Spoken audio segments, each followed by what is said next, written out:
what I hear is the last seminar of the Geospatial Forum. Thank you very much for the Geospatial Forum for allowing Dr. Emilio Mayorga to speak in the forum. I'd also like to acknowledge Miriam McCord, and she's the Associate Dean for Research, because it was her funding that allowed Emilio to come here. So Dr. Mayorga did his undergrad at MIT, and then he did his master's and his PhD at University of Washington in the Oceanography department.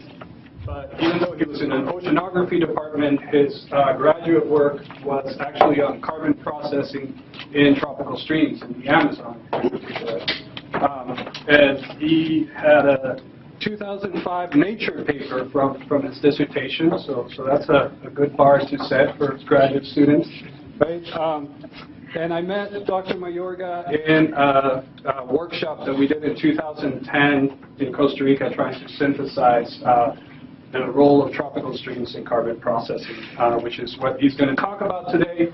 But he also wanted me to mention that that's what he did, but it's not what he's currently doing now. He does a lot more of data management and environmental data presentation, I guess, would be one way. Development, integration. So I'll let him explain what he's working on now.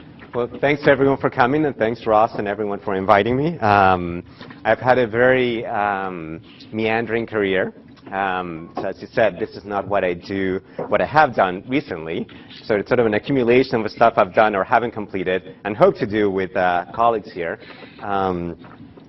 But I wanted to start with an aside, just for those of you who are interested in talking to me or were signed up to talking to, just so that you have a better idea who you're talking to. This is the sort of stuff I actually do most of the time, and I'm funding to do.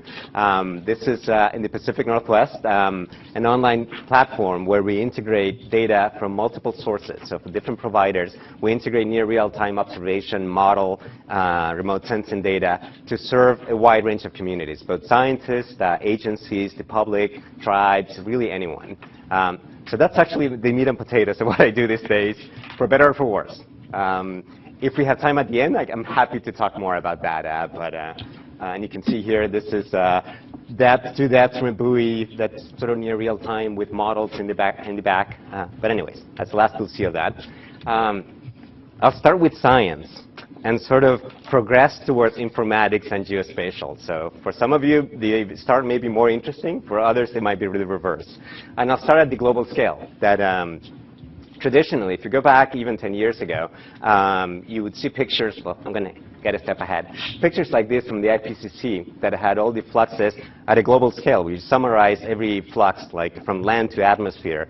And rivers or aquatic systems, terrestrial aquatic systems, barely had a presence 10, 15 years ago. This has been changing over this 15 years through research of a lot of people and the realization that rivers do more than receive stuff and shunt it to the ocean, that they are very active systems that receive carbon, then transform it, the gas into the atmosphere, deposit some off to the side, and lakes do the same. And this is important at all sorts of scales, both in small watersheds as well as globally. And that we're still trying to understand what implications there are from those things that we were missing before. So this is one of those global pictures or global cartoons looking only at aquatic fluxes. This is from a summary paper or a small review paper in 2013, reviewing another paper that had just come out that I participated in that looked at CO2 fluxes. And the summary here of the aquatic role, the terrestrial aquatic role, is the evasion of CO2. So rivers or any aquatic system get the respiration in soils that flows from groundwater, flows into the water, and eventually it's supersaturated and the gas comes out all along the streams. Also, there's organic matter in rivers that gets chomped on and respired, and that turns into CO2, and that also comes out. So this other paper came up with a new estimate globally that rivers degas a quantity that is about 1.8 petagrams for carbon per year. And excuse me that I forget, 10 to the 15, I think. But the actual amount doesn't matter. It's more that at the global scale, that's the unit. And that's close to twice the estimate that we had used before. But also that lakes the gas about 0.3. I think those two combined are about twice what was used before, and you'll see an example. Wetlands are a far trickier problem because they are sort of terrestrial, sort of aquatic. We have an estimate from a previous paper of a 2.1, but that should be sort of in red and with question marks. So that's quite a bit of carbon that is coming out when compared to anthropogenically significant perturbations to the carbon cycle. And I'll show you in the next slide. Chunks of organic carbon also get buried in lakes, in floodplains, etc. So one part also goes down here and it gets preserved. And this is the canonical, or the standard number that gets quoted over and over, 0.9 petagrams of carbon as it's coming into the oceans. Now, when you take all this exports from aquatic systems, then it has to come from somewhere. So it comes from land. You come up with this number, 5.7 in this case. Again, wetlands is iffy. So that's the picture that at least the aquatic biogeochemists are coming up with. Not all terrestrial carbon or other global carbon models believe us, but that's the canonical picture. This is from the IPCC, the last IPCC report in the carbon section, where again they depict the latest understanding of each important flux from across the Earth system. And I've highlighted in purple. It's kind of hard to see that they're actual circles here because there's too many colors. The fluxes that are aquatic. And so I'll start here. There's weathering. Some of that comes from the atmosphere, some of it from rocks. There's export, what they call export from soils to rivers. And then rivers, there's the 0.9 to the oceans. Burial, 0.2. If you remember in the other slide, it said 0.6. And freshwater outgassing, 1.0. If you remember the other slide, lakes and rivers added up to 2. This came out roughly at the same time as the other paper, as the numbers from the other paper. But the IPCC is a long, long process where by the time the report comes out, the data is a couple of years old because it just takes a lot of effort and consensus. But a couple of neat things. This is the first time in an IPCC report that aquatic systems get this degree of detail. So this is, a major recognition of the importance of the aquatic systems in the overall Earth system, in the carbon cycle. The next things, I quoted those numbers, like 5.7 petagrams, 0.9, which are small when you compare them to things like the major fluxes of carbon. For example, the oceans exchange CO2. Algae suck in carbon. There are physical processes for, sorry, that should be here, that allow CO2 to come in and out. And those fluxes are massive. So again, don't worry about what petagrams is, how much it is. The fact is that it's about 80 one way and the other. So 2, 1, that seems like small numbers. And it is. But what's important is that the perturbation that we make from fossil fuel consumption is on the order of 4 to 8 petagrams of carbon per year. And so this is the average increase in the atmosphere. And more importantly, the average sink in land is about 2.6 to 3. I mean, those numbers have errors. So the numbers we're talking about in river fluxes are in the same order of magnitude as the sinks that we try to account for and sort of narrow down and reduce the uncertainties. So it's when you compare it to those numbers that aquatic systems start becoming important at the global scale. But they're also important because some of those numbers come, I mean, not just at the global scale, some of those numbers are derived from a range of processes, from global models, but also from field studies. And the issue of where does carbon go when a leaf dies and falls, and water falls on top of it and goes down into the soil, they are important in the local scale of a watershed or a tree stand as they are globally. But I'll stick with the global scale. Now, how do we do all of this? And those were just global numbers, single number for every flux globally. So how do we start piecing this out spatially? These are 2 papers in the US. I know you can't see all the details, and don't worry about that. I won't ask you to read this. What I wanted to emphasize here, this is as good as it could possibly get anywhere in the world, pretty much at a large scale. In the US, because we have a great tradition of substantial monitoring to begin with, from USGS, EPA, et cetera, scientific investment, et cetera. So these are recent efforts, 2006, 2005, where they divided, in this case, the the lower 48 into using the 2-digit Huck units to come up with total aquatic budgets. And I won't go into what they are specifically, the significance of the numbers, but the main point is that there's enough information to do a decent job at an essentially continental scale for this fairly large unit that includes all the different arrows that I showed in the global picture, the lateral flux, burial into lakes, the evasion, etc. And then to be able to compare that to, remember that small number that I said the land sink, roughly? I think one of this is the ratio of those fluxes to that land sink. Again, I won't go into details of the value of those numbers. But the main point is that we can do a decent job of this sort of budgets based on data in the US. This is something similar, using similar data. You see a lot of gray numbers. I believe there are about 1,800 sites that went into that. And what this is by stream river discharge in a number of streams and rivers across the US, they calculated the flux of CO2 from rivers to come up with broad patterns by stream and river size, and comparing it to respiration versus photosynthesis. Again, Hotchkiss et al., 2015. You can't find that richness of data in the rest of the world. And even in places where you can sort of find it, getting it can be problematic. So we have large, rich, open monitoring and spatial datasets in the US from USGA, EPA, and scientists. But how much can we transfer this information, even if we had good constraints on these numbers? How transferable is it, that knowledge, to a global application, to the tropics that are data poor, et cetera? This is a budget. So this doesn't help us directly in terms of understanding how things might change in the future. So it's a budget that includes, if you will, little models here and there.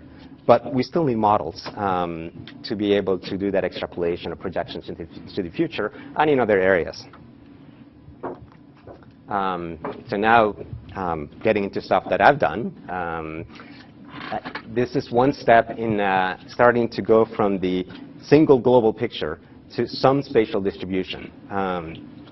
This is, I should have spelled it out, my apologies. These are different, the main typical carbon fractions. When you take the total carbon in water, this would be dissolved inorganic carbon, dissolved organic carbon, and particulate organic carbon. So again, from the global picture into, in this case, it's major basins draining into the ocean. We have the scale here, but don't worry about the numbers. These are yields normalized by watershed area. But again, don't worry about the numbers themselves, but rather about the contrast in regions and the contrast between the different fractions. Global News is a suite of models, fairly simple models, that I was involved in to do primarily nutrients, nitrogen and phosphorus, to look at impacts from human perturbations like agriculture, fertilizer, a number of other things. And carbon was in there sort of as a, what the heck, just for completion, especially the organic fractions. We partnered with Jens Hartmann, who did a weathering simple model. And so we had the three major fractions. These are all fairly simple models that are semi-empirical, sort of statistical. This one is a function of lithology, so the weathering component and runoff. This one, and again, based on regressions, a function of wetlands, the percentage of wetland in a basin, and runoff. And this one is sort of a double set of drivers. The first one is the concentration or amount of particulates on water. And that's a function of slope, land use, and lithology, again, based on regressions. There are different kinds of models like this that are based on either pure statistics or conceptually driven statistics, and runoff. These numbers are for what we, at least back then, we called it contemporary. It's getting old now, but year 2000. Runoff itself is the result of hydrological models. So even though the models are simple, they involve a lot of spatial data sets and a lot of steps that go into this before you get here. The carbon focus is something we did for a project called RECAP that ended, that tried to take the IPCC global approach and try to come up with regional components for the various components of the carbon cycle. This is another aspect of that, where instead of seeing maps, we broke it up into continents and the 3 fractions. Again, don't worry about the numbers. It's more about the relative distribution and the fact that that distribution between those 3 fractions and the total flux varies substantially because of the size of the continents, of course, but also because of the nature of the continents, precipitation, topography, lithology. So a couple of things that from this model, the total export to the ocean is 0.6 petagrams, and that's a little lower than that 0.9, that canonical value that you see everywhere. I don't know the reason yet. I haven't managed to publish this yet. Problem is we don't have good error bounds on that number either. Now, I'm going to trust that a bit more, but the trouble with that number, at least for me or for all of you who are geospatialists, I guess, is that it's a single global number. At least here, for me, at least we can investigate the spatial variability and be able to compare it to other regional studies. So at least there's hope for improvement, even if it is less accurate than that one. So it's hard to understand why and where is the problem, if there is a problem. We used compilations for this empirical models of river data of DOC, of particulates, DIC for calibration and validation. And it's laborious to scour the literature and then do regressions and then not really be able to, for example, include in your table of the literature that this 5 data points were done using this simple method that has this error, and these other ones were done in a much better way, and then to be able to propagate that into good error propagation. So it's this mishmash of data that you bring together in order to calibrate models and validate models. And we all live in that world of data that might be wonderful for, like in the US, for a flux of 1 carbon fraction compared to data derived from 3 or 4 data points in 1 river. And it's sort of very iffy discharge. So very difficult to fully assess errors. In this case, because of the nature of the model and the effort, the data was mostly at basin mouths, close to the ocean, so we don't have a lot of the data at within basins. Like I mentioned, this work is, I'm calling it semi-unpublished. And it's a companion to, because it was part of that recap effort, to this work of Raymond et al. In 2013 that looked at CO2 evasion across the world in these regions called Coscats that are like big watersheds. Side note about models. I won't get into this a lot, but there are all sorts of models. There are models that are physically based and are highly mechanistic. A budget, like I was showing from the US, can be considered a kind of model. There are lump watershed semi-empirical model where you apply statistical regressions over a watershed, for example, and use spatial drivers. This is a sort of midway model, Sparrow, that is spatially distributed statistical conceptual, if that makes any sense, along a network. There are models that separate things by stream order in a river network. There's an interpolation mechanism or approach that is fairly new that takes geostatistics and applies it on river networks, spatial stream network models. And then there are models that are meant to be and really only appropriate local to regional scales versus global scales. So something to take into consideration whenever you're talking about models. Again, I won't go into any detail about that. But talking more about models and what we can do on frustrations or uncertainties, this is another unfinished effort I've been involved in with some colleagues. We try to take some of those concepts from the particulate global news model and apply it to a spatially distributed sediment model called WBN-SED. To be able to derive within basin variability of particulates for carbon, nitrogen, and phosphorus, and also subannual. I should have said that global news is only annual, and that's very typical, that at global scale for rivers, all you can do is annual. What most people do is annual for a number of reasons. It's in progress, very slowly, because it's unfunded, and it's hard to coordinate this with Zaggy Cohen, Albert Kettner, and John Harrison. Again, we run into the challenge of global consistent data for validation. It's just very hard to find, especially particulate data. Particulate data is very finicky because it's highly episodic. It's hard to get it right. This is just a table that we gather of where we are going to get data that might be appropriate for our initial validation. And again, it's scattered. We have some USGS data there. Just GEMS Glory is the best and worst of possible data. It's a global data set compiled 20 years ago. We use it because it's convenient, but the errors are so hard to quantify. The time periods are all different. Some we can do long-term annual. Anyway, but that's the best we could do, at least with the effort that we had. And we're still haven't made, well, we made progress, but we keep going back to it. This is the third example, where again, the same issues of model, coming up with budgets, appropriate models. You run into this. This is Marcelo, and David was involved in a workshop on tropical carbon in tropical rivers. We compile data, again, scouring the literature, laid data on carbon in streams and rivers across the tropics. A compilation of data from different sites and classified it into dry forest, lowland wet forest, large rivers, etc. We put together a paper that we submitted to Nature Geosciences that was semi-rejected, or at least with major revision.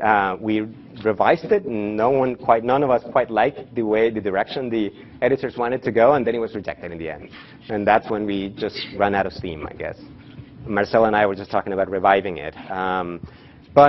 Here's a map of dots that represent the locations of those sites.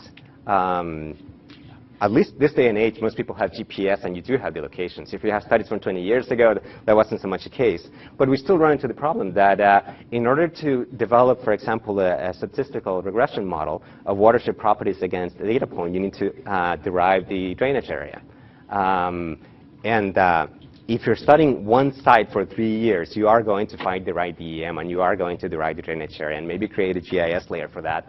But when you're compiling data across the board, you have DEMs or process DEMs that can help you guide that, but you don't know what the uncertainty on the, it takes a lot of effort to know what the uncertainty on the GPS location was. Are you even seeing the right river? If it's a river or a stream under a forest and you're dealing with SRTM, is that really it? So there's only so much we can do with the data in this form of a point without a watershed component that we could apply mean precipitation, for example, or mean elevation within the watershed, percent distribution of land cover. We can just, at this stage, all we can do is take the author's word for it when they say it's mostly forested drainage area. And then assume that they have the same definitions of forest. Yes? So related to that, I'm curious, when you're communicating your results, like in graphs or maps, do you ever normalize by area? That's a very common thing that we do in, we used to have what we call yields. So to, first calculate the flux and then divide by watershed area. In this particular case, we are using yields, and we could only do it for papers where the author gave us the area. Now, I am personally very skeptical of areas from a paper where I don't see evidence that sometimes it's hard to add direct. But you're going back and saying, like, the whole continent is associated with a certain amount of carbon, which implies that it's the whole continent, right, or no? I'm sorry, are you referring to sites like this, or? No, your graphs. Oh, sorry, ignore this for a second. In that case, we have, it's a model. We have complete and consistent data sets. We have basin delineations. Right. So we did have the ability to do consistent area normalization. Here I'm talking about sites from the literature where at that observation, the author said the drainage area for this is 10 kilometers. Yeah. And we don't have the resources to derive it ourselves in a consistent way, so we just take their word for it. I'm skeptical, but it is what it is. Does that address your question? I think so. Okay. I'm still curious about the bar graphs, because like Africa is obviously in this case it's larger than the other. In this case, it's not area normalized. This is total flux. Yeah. And I just threw that in there. This is from that same global model. As a comparison of part of what we were trying to do, that here are the set of points that we label as tropical, and even defining what is a tropical basin is iffy. There is no uniform definition. And this is just a contrast across continents of the distribution between DOC, the salt and particulate. Each continent is not scaled up. Scaled up to what, sorry? Whole continent. It is within a particular tropical definition. So for example, South America, this is roughly what we define as tropical. There are a couple of different ways of defining tropical. So it is scaled up, it is total flux, but it gives you some idea of the total flux of organic carbon from the continent within the tropics, and also the distribution between particulate and dissolved. Another unfinished or stalled project, I guess, because partly because it was unfunded, but partly because we run into these challenges of we compile data, it looks very interesting, but how do we interpret it? What are the errors? And then we're left with a bunch of Excel files that are not really shareable. We're not able to record methods very easily. We're not able to capture uncertainties and so on. So there are many past and present river data compilation efforts of all sorts. I mentioned some of them. Here are some others, including our own, when we compile data for global news. LTER, I got to see that group, put a lot of effort into compiling the data from streams, especially for nitrogen, into what a database, a well-structured database called StreamCanDB.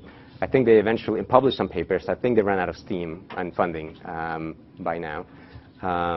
Gleon is doing a great job for lakes. Neon supposedly will have its act together with aquatic data. It's just starting to come out, I guess. And so on and so on. But every one of them is an island. And every one of them has issues for, are they recording good metadata about the reliability, methods, et cetera, in ways that we could integrate these things and come up with better data for constraining regional budgets and constraining models.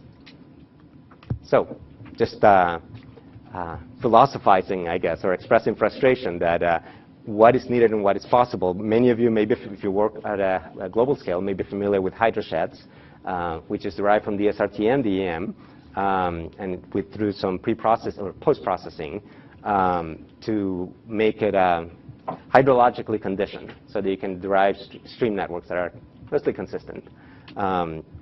It is not totally global because the SRTM radar didn't cover the high latitudes, but it's about the best there is for global work. And here's, again, I started with the global picture, so you can do wonderful things in the US, but if you can't use that data outside, then that's that. So it's definitely one of the fundamental data sets that we have at our disposal. Not the only one, but fundamental. It's also large. So if you're truly working globally, it can get tricky to do work efficiently. And that's, I guess, a nice segue, that we also want to, at least in my vision, enable people to have access to these data sets and the tools that are not groundbreaking tools. If you have a hydrologically conditioned DEM, extract the drainage watershed area. That's not groundbreaking GIS for the most part.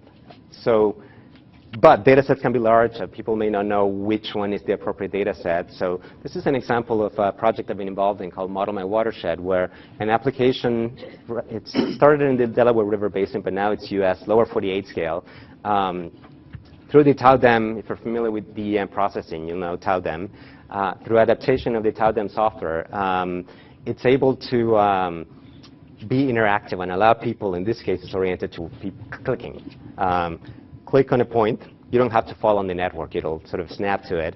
And then within the patience of a user, it'll extract the drainage area. And it's pre-cooked to extract a number of things within that area. In this case, the percentage distribution from a particular land use data set. I'm not saying that's solving any particular problems that I was mentioning, but that's the kind of tool that I think gets towards where we need to go.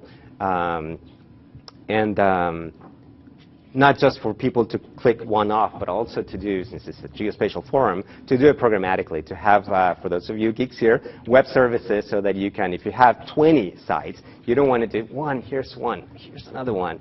You want to pass a table and then get back data, ideally. Another aspect, and this is something that I'm involved in, again, going back to the issue of robust data management that allows us to capture methods, tracking to where the paper came from so that we can have better hope of actually constraining errors and uncertainties, or even redoing a flux calculation from the original data. The observations data model is an information data model that a group of us, especially a gang that came from the Quasi, I don't know who knows Quasi, it's a hydrological group that has been around for a while. We developed this information data model to take an original data model, or EM1, to a next step. The original one was focused on time series data, especially from sensor. We enriched it so that it could better support sample-based data. So the kind of thing where you go take a bottle of water, and you process it in the field by filtering maybe, and then take it to the lab, and then do more processing, and then analyze it, to be able to track that, what is done to that along the way. So anyways, that's just the website if you're curious. And this is an example of a project I'm involved in that is soils, but it's the same principle. This is soil profiles, where we are in this project collecting conventional environmental data, but also metagenomic data. Not my arena, by the way. And we're able to store information, in this case about the sites and the specimens, with good descriptions about where they are, but also, you can't really see that, but are able to track universal resolvable identifiers. In this case, it's IGSN, which is a unique identifier for a sample, so that all data that may be published on this piece of rock that you collected, or piece of soil, for example, 15 papers come out of that. And every one of them will use a different identifier for it, because that's just what we do. So that's a way to link all that data, saying it came from this same sample. And then we have other things like DOIs and ORCIDs that we can track, again, to better address the issue of provenance and metadata. Better address in a more consistent way storage of method information, with links to documentation or to method repositories when possible. There are promising, in addition to those DEMs, there are also other promising resources. This is a paper that came out in 2015. Well, I'll just read the title. Near global freshwater specific environmental variables provide diversity analysis in 1 kilometer resolution. It uses HydroSHEDS at 1 kilometer resolution, not the original 90-meter resolution, but that was a reasonable compromise. And then it took a bunch of pretty well-known or good spatial data sets, global spatial data sets for precipitation, temperature, or monthly climatology of precipitation, topography, land cover from MODIS, etc. And it pre-generated, or it used the same approach to pre-generate for every single 1 kilometer cell in the stream network from HydroSHEDS. I believe, I think they have a couple of different things, but I believe it is the upstream area. For the upstream area for that every single cell in the network, they took the average January precipitation, the maximum January precipitation, annual precipitation, percent cover, etc. Now, their drivers was biodiversity analysis, but in principle, this could be applied for geochemistry or any other application. And they also developed some GRASS tools. I don't use GRASS myself, but so I haven't tried it. But they developed some GRASS tools that allow others to do the same thing, basically, or to do it more easily, or not so that they don't have to go through what they had to do initially. This is, I mean, it's stuck at one resolution with one set of data sets, but this is the kind of direction, I think, where we need to go to enable this consistent processing for anyone globally. Just copy this from their paper. I'm not going to go through all of it, but it's basically a set of processing steps that they go through from the river network to the spatial layers that they use, to how they average it and combine it with the lake, and the GRASS add-ons that they developed. So I'm having my title Frustrations. Partly, I think, hopefully I've expressed some of that already. But also in 2013, I and one co-conspirator, Ryan, I don't know if some of you may be familiar with the NSF EarthCube initiative. We managed to get funding from NSF to run one of this series of what they called domain end user workshop, basically getting the community, communities of scientists to self-aggregate and talk about their needs in terms of cyber infrastructure, informatics, et cetera. It could be geospatial, but more broadly. So we brought together what we called, it's even hard to say what we should call ourselves. Freshwater is limited because it doesn't cover saline lakes, for example, on land. Someone had an issue with continental waters because what about islands? So inland water geochemistry, biogeochemistry, and fluvial sedimentology. It's a great workshop. We had a lot of fun. I think there was a lot of resonance among people that normally wouldn't talk because they come from different communities. It's amazing how fractured our communities of people who study aquatic biogeochemistry is. You have people like Marcelo, sorry Marcelo, I put you on the spot, that are ecologists and more used to studying small systems and looking at it from a biological perspective. And then you have geochemists or people who think about the world, and biology is just this sort of process that does things, or this rate in an equation. But often these communities don't intersect, yet we have so much in common. So we were able to bring together a lot of people with different interests and different communities, and have some resonance and come up with some common calls that didn't quite work, I guess. We tried writing an RCN. I think most of you may know what an RCN is, the Research Coordination Network to NSF. And it didn't get funded. And by that time, we'd run out of steam, pretty much. There are other communities that are doing this. Of course, there's an RCN, Extreme Resilience RCN, that are playing the same space. But this is so frustrating, I think. And rivers are so interesting in that, I mean, if you have the CO2 atmospheric CO2 monitoring community, there's only one reason you would monitor atmospheric CO2, it's the atmospheric climate change. Rivers are frustrating because there's human interest. You monitor for water quality for human purposes, so there's built-in monitoring all across the world, of various quality, of course. And there's scientific research that is done on rivers also, but many governments don't share data. They consider it sort of political value. So even though there's a lot of data in principle, very often you can't get it. And our science is behind, our community is behind many other fields in terms of having repositories, or having ways to share data in ways that become databases or common repositories. Anyways, I have no groundbreaking geospatial processing developments in this presentation. Just a vision or a desire to integrate components that are none of which in and of itself is groundbreaking, but that to develop resources for the wider community so that we can make progress in those areas that I was mentioning. And that involves making tools and common spatial data sets that are widely available and usable. It is an important factor in and of itself. And that part of the solution is online applications that serve specific needs, both for individual users who would click, but also for those who might have a batch of 20 points that you want to do more programmatically. And I'd love to see resources be developed for the creation of community-maintained robust databases that help us move beyond this tables in supplements of papers that have collected on this date, this lat and long, and here's the value. There's so much that it's not captured there that when it comes to assessing errors and uncertainties, you're left, okay, I really have to go to the source paper. Who has time? So I'll just go with that. Or is the river biogeochemistry and carbon community hopelessly fractured? And we're not going to make any progress. Who knows? So I end with frustration, since that was the last word in my title. Thanks.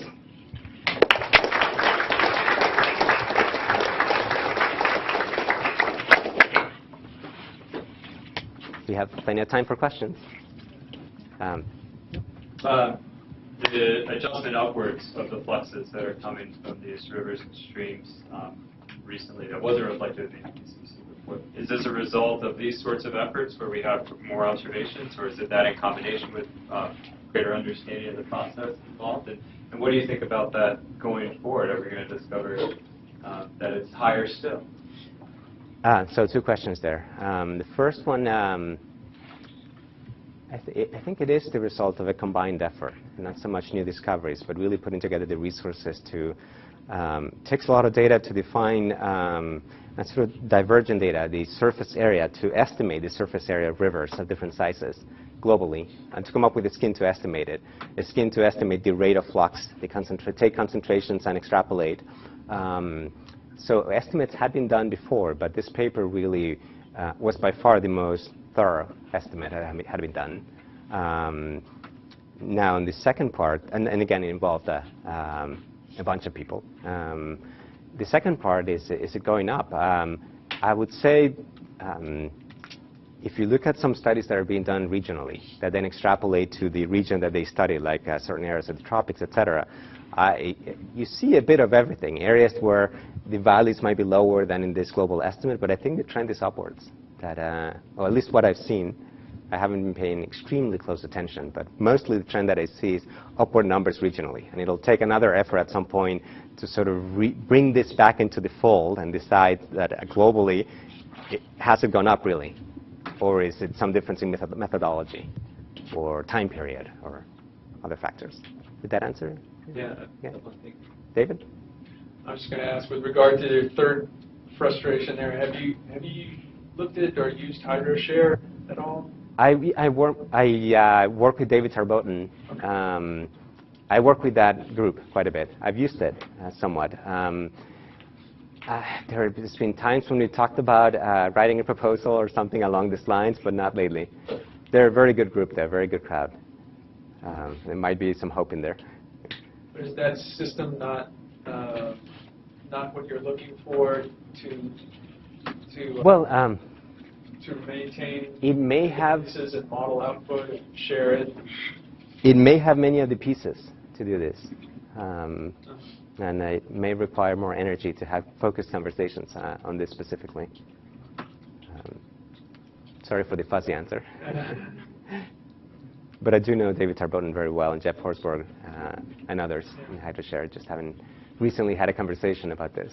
I think the intent is to try and do just what you have in that folder. Yeah. Oh, you. So these must be massive underestimates of fluxes from rivers and lakes, because we don't have good maps of how many, small ponds, small rivers aren't even on the maps. Yeah, as you probably know, a lot of those estimates are done statistically. Are they in these estimates? Are they zero order, first order? I don't remember. I was part of that paper, but not the sort of one of the least important authors in that paper. There was some effort to include small ponds, but I do know that there have been other more recent efforts since that paper came out that look more closely at small ponds. I don't remember the net effect, but like I said, in answer to this guy, numbers keep going up. Every time people look at it in a more focused way at particular subsystems, they tend to go up. I mean, sometimes they go down, but and small ponds is definitely, I think I saw one assessment actually compare large lakes and small ponds, and I can't remember. I'm thinking of John Downing's Yeah. those two papers that, the number of small, if you extrapolate it to Yeah. zero order, Yeah, temporary yeah. ephemeral streams. Pete Raymond and one of his students did I think last year or so, a study on small ponds, and frankly, I can't remember. I don't think I read it, but I think the numbers tended to go up, but don't quote me on that, because I really can't remember. But part of at least my interests are going back to this. How do we integrate these individual studies? It's like a mini IPCC effort, I guess. New studies come out on specific subsets of the system. How do we bring it back together into a coherent picture, global picture? And right now, we don't have the mechanism for thinking globally from all these small pictures, I guess, for aquatic systems. What do you think is the answer to making groups aware that there are platforms to share their data and convincing folks that it's worth their time to participate when you already feel like you have no overhead left with the research that you're doing? Man, tell me when you find that, when you learn the answer. That's the holy grail. It seems like a lot of these resources are right at our fingertips with the internet, but either you don't know that they're there, Yeah. or you're saying, I've got another thing. They're time-consuming, yeah. Bottom of the list. I don't think there's a single answer. There is, I'll take a cheap shot, and excuse me for those of you who are older, but one is generational, not the only answer. But others, I mean, as many people have pointed out, the academic incentives rarely help in this direction in building community resources, especially if they're data-oriented as opposed to nature paper-oriented. So incentives. Also building direct benefits, building tools that actually help you write that nature paper. But that along the way, get people past the hesitation to share.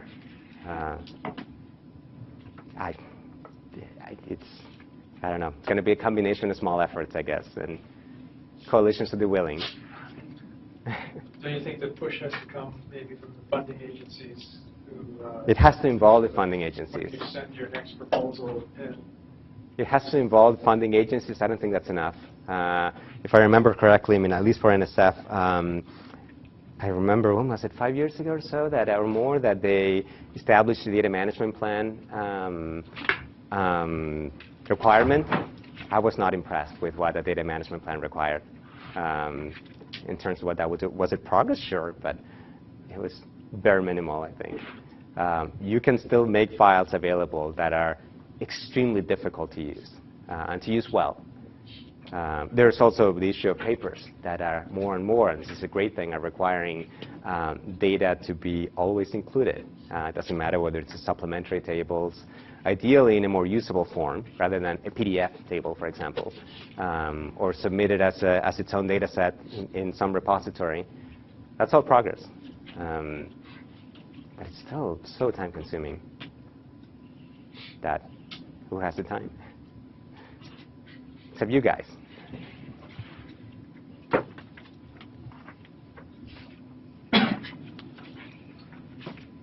I have a question. Yeah. So the carbon cycle is by far not my area of expertise, but one thing I was thinking with the budget approach, which is a type of model you were mentioning, is couldn't under this time, like the total carbon budget for our planet is not static, right? It's not the same from year to year because we're constantly releasing more carbon that was underground, effectively out of the circulation. So how is that kind of incorporated? Because I think, you know, as your methods for estimating carbon contribution get more refined and your spatial scale and temporal scales get more refined, you'd expect those estimates to go up, but then also at the same time we're adding more carbon. So I'm not a global modeler, Yeah. but I'll give you sort of answers. I was reading this before taking a snapshot of this figure from the IPCC report. You see, besides my purple circles, you see black and red arrows. Actually, I just realized I don't know what the blue ones mean. But I do know that the black means values or fluxes that are pre-industrial. So before we made alterations. Even that is iffy, of course, but good estimate. And the red is the changes since, I think, I forget if it was since 2009 or average over the 2000s, I forget. Now, for a single picture like that, well, that's pretty fair. You see things like these numbers, river flux, freshwater outgassing, they have no red in them. Many of these, we just don't have the ability to say right now what the human alteration is. If we can barely constrain over any time period what the actual flux is. I don't know specifically why these have no red or why they're blue, but I do know that this caught my attention. So in general, it's very hard to come up with time resolved, certainly for rivers. At this point, it's almost impossible to come up with time resolved, spatially resolved, or even globally resolved lateral exports, except through models.